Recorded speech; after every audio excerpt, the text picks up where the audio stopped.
الذي جعل لكم الأرض فراشا والسماء بناء وأنزل من السماء ماء فأخرج به من الثمرات رزقا لكم فلا تجعلوا لله أندادا وأنتم تعلمون. Ayah number 22, Surah Al Baqarah.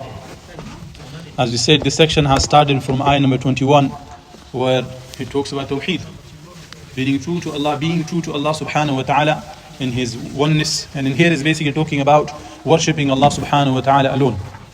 And on that, now Allah brings various different types of proofs. One of those proofs is that Allah has created you, so you belong to Allah, you are the property of Allah, so you worship Allah subhanahu wa ta'ala. Simple as that. It does not require any rocket science. If Allah has created you, you belong to Allah, so you'll do what Allah has said.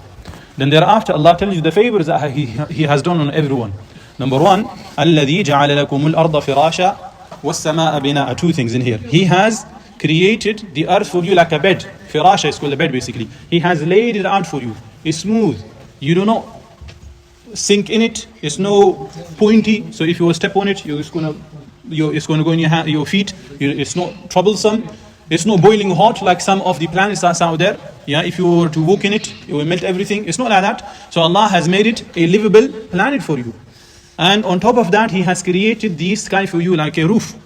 Like Allah has given you a scene of like a house. Or forget like a house, Allah has given you a scene of like a room. This is how Allah subhanahu wa ta'ala has created the entire earth for you.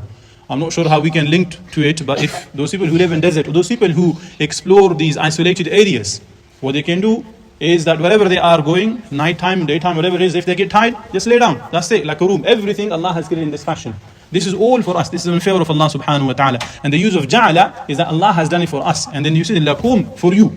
And as we said, firasha, and we talked about this in the previous lesson, that it's not talking about the earth is being flat. It's lakum for you, it has become like laid out. You take benefit. As you see it, it's straight. It's not bumpy. It doesn't have like big holes in it that you're going to fall in it. Yeah, there's lots of space, lots of easy for us to live in this planet. This is from the favors of Allah subhanahu wa ta'ala. There are many other things, but we'll continue. In here, furthermore, I think we didn't mention in the previous lesson when we talked about the earth not being flat, and the ulama of 1,000 years ago, people like Ibn Hazm, Ibn Taymiyyah, and other people have said that this is not what we believe in basically, and they bring ijma on it, that the earth is not flat, it's round. Yes, a long time ago people have said this, or ulama. But there are other aspects that we need to understand. For example, as we all know, the Quran is not a book of science. Yeah, Allah is not going to give you equations. Allah is not going to tell you the gravity formulas and equations and this and this. Otherwise, it's not going to be a book of you understanding Allah, but it's more of a book understanding the world. Allah has told you, "Inna fi khalqis samawati wal ard la ayatin li ulil albab." Do your sciences, do your whatever you need to do. Good. These are all beautiful, as long as it make you understand Allah. If it's taking you away from Allah, no matter what you do, even if you're standing in salah right here, but it's taking you away from Allah, meaning you're here to please your parents, please your teachers and things like that, it's not acceptable. Allah doesn't care about this. But even if you are studying in school, in college, whatever, but you want to understand how Allah has created your body, maybe you want to become a doctor, you want to understand how Allah subhanahu wa ta'ala has created the stars and what they are, astronomy, whatever you want to become. But as long as you want to understand the creation and the beauty of Allah subhanahu wa ta'ala, so it takes you closer to Allah. All of this is worship. So there is no problem in that whatsoever. So this is what Allah subhanahu wa ta'ala is to do so. However, at that time, the way Allah subhanahu wa ta'ala speaks, the Quran is universal. And it will work for, it's not a limit to one time. So it's not going to be talking about specific time period. It's going to be talking about everyone. Everyone can take benefit from. At the time, long time ago, when they're reading these ayats, people who hasn't reached the knowledge of the current universe and so on, how are they going to take benefit from it? If was talking about the earth is flat and it has this kind of this shape and it moves at this speed and this and this and this, it's not going to be much beneficial for them because they haven't observed it and they haven't tested it and so on. So it speaks to them in a manner that they can take benefit from. Yeah, so they are the farmer at the time of those people who lives in the villages. Same situation. Those people who lives in the villages can take benefit from it. Now they can look at the earth is flat. I can take benefit. There's loads of agricultural land and so on. This is the blessing of Allah. This is basically what Allah telling you. So you can go back to Allah subhanahu wa ta'ala. But now if you're a scientist and so on, you can look at other ayats of Allah. Like we said, يُكَوِّرُ اللَّيْلَ عَلَى النَّهَارِ وَيُكَوِّرُ النَّهَارَ عَلَى اللَّيْلِ. How Allah subhanahu wa ta'ala wraps the night on the day and on the day the night. I'm not sure if you guys understand much, but it will be good, inshallah. Something will hit you, inshallah. Okay, so we'll skip that point.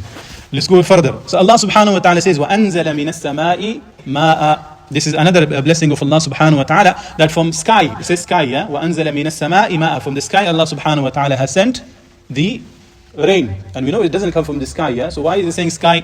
So this is another point, yeah? When you read the translation, and if it says sky, it does not mean that way. You need to understand two things. If it says samawat, then this is actually talking about the heavens or the skies, the actual that we see, the one we know of. But if it says sama, then it talks about something which is above us.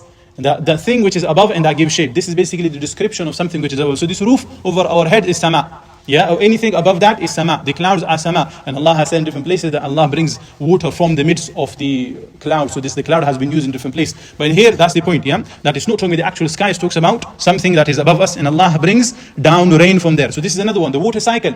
Those people who know and have studied, if there is no water cycle, there is no life. Done deal. So this is blessings of Allah subhanahu wa ta'ala. Furthermore, فَأَخْرَجَ بِهِ مِنَ الثَّمَرَاتِ رِزْقًا لَكُمْ, and brought forth thereby fruits as provision for you. Allah talks about fruit, yeah? It doesn't say habba or other words to say grass or other vegetation, yeah? Abba, it doesn't talk about in that fashion. It says thamarat, talks about the fruits, yeah? So this indicates that Allah subhanahu hasn't done the bare minimum for us. Like see the animals, yeah? They are surviving, but they don't care about how it looks, yeah? They just eat. They don't care about how it smells, they just eat, most of the animals, yeah?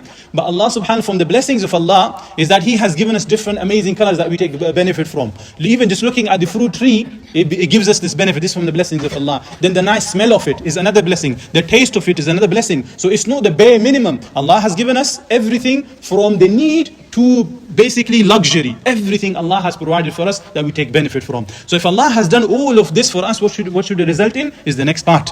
فَلَا تَجْعَلُوا لِلَّهِ أَنْدَادًا. So do not attribute to Allah equals. And there are many things. Al-mithal, wal-nadhir, wal-shib, wal-did. So this is basically the like, the equal, counterpart, or someone who can basically alternative or competitors to Allah subhanahu wa ta'ala. What is this basically that we understand? So don't put anything equal to Allah subhanahu wa ta'ala, or don't make your life in a fashion that you are against Allah. Your life is basically, you're challenging Allah subhanahu wa ta'ala. So this shouldn't be your life. And there is a beautiful hadith that I want to mention. I normally don't mention many of the hadith because we go lots of Quran, but this is important. There is a hadith, he says, قال رجل النبي صلى الله عليه وسلم ما شاء الله وشئت قال جعلت لله ندا ما شاء الله وحده. Ibn Abbas said, there's a narration here, that a man said to the Prophet, whatever Allah wills and you will. So Rasul tells him, you have put an equal with Allah.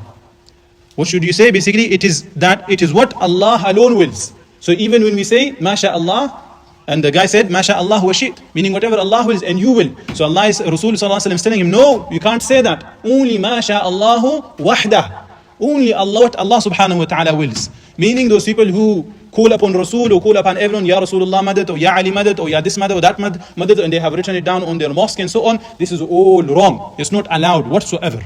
Now, how does it apply to us in our lives? Yeah, we don't have those things. So what are we taking out in here? So anything that stands between us and Allah, that could be our money, that could be greed, lust, reputation, fame, the family, our parents, schools, college, whatever they are. If they are on one side and the orders of Allah subhanahu wa ta'ala on another side, this is now competition between us and Allah subhanahu wa ta'ala. So this is what فَلَا تَجْعَلُوا لِلَّهِ أَنْدَادًا. And the next part is وَأَنْتُمْ تَعْلَمُونَ. While you know, it does not require rocket science for you to understand these easy equations. Or at the time, everyone knew that who created the sky and the earth and so on. If you were to ask, and they said Allah at that time. Now in this current stage in time, we all know it is in our own nature that we believe in a master. So basically, you either have Allah as your master, that you worship Allah, or everything else. That could be the fame, that could be your friends, that could be your culture, that could be the current fashion of the time. So you do things like how you want to fit in the society. So they have become your masters in that fashion. Yeah, and this also talks about our nature, our fitrah. And there was a study by professors, I think they are related to Oxford and Cambridge, but they did a study that every child, they have an inclination to believe in God. Yes, they believe in one God. They don't believe in various different gods, but they believe that there is some sort of superpowers that they believe in. So this is in our nature. We are built with this. وَأَنْتُمْ تَعْلَمِينَ. This is already installed in you. So just look deep down and you will be able to understand. Nothing stops us from believing in Allah subhanahu wa ta'ala. Whether it is our own nature or whether it is surrounding the knowledges, whether it is the Big Bang Theory, it takes you to Allah subhanahu wa ta'ala. Whatever you believe in Darwinians, whatever it is, it ultimately takes us to Allah subhanahu wa ta'ala. That someone had to start this. So no matter what you do, whether you study the world, whether you study the dunya, or whether you study your own self, it will take you to Allah subhanahu wa ta'ala as long as you have honesty and integrity. If you don't have these, The إِنَّ الَّذِينَ كَفَرُوا سَوَاءٌ عَلَيْهِمْ أَأَنذَرْتَهُمْ أَمْ لَمْ تُنذِرْهُمْ لَا يُؤْمِنُونَ. These kuffar, those people who are full of hasad, ego, me, pride. If they have this, no matter how much you reminders you give them, no matter how amazing you are, even if you're the Prophet of Allah, while the wahy is coming to you, yeah, even if you're that, they're not going to accept. If they do not accept Rasul at that time, Abu Jahl, Abu Lahab, and so on, they knew Rasul from the beginning. How amazing will be his da'wah, but they still do not accept. Meaning there is no problem whatsoever in the wahi or in the message, but there is a problem in the people if they do not accept. So there is no fault in our religion, there is no fault in what we believe in, but there is a fault in people when they accept. And we're not saying that only those people who are Stone and Steve and those guys, yeah, Sarah and Mary, we're not talking about them. We're talking about our own self. This is our own self is the priority. When we have, for example, someone, we lie, we cheat, we deceive, we swear, we get angry for no reason, we hit each other for no reason whatsoever, we have bad manners, we don't show respect to our parents, we don't show respect to our teachers and so on. Why do we do this? If we understood the Quran tells us don't do that. Why do we do it? It's because I should feel good.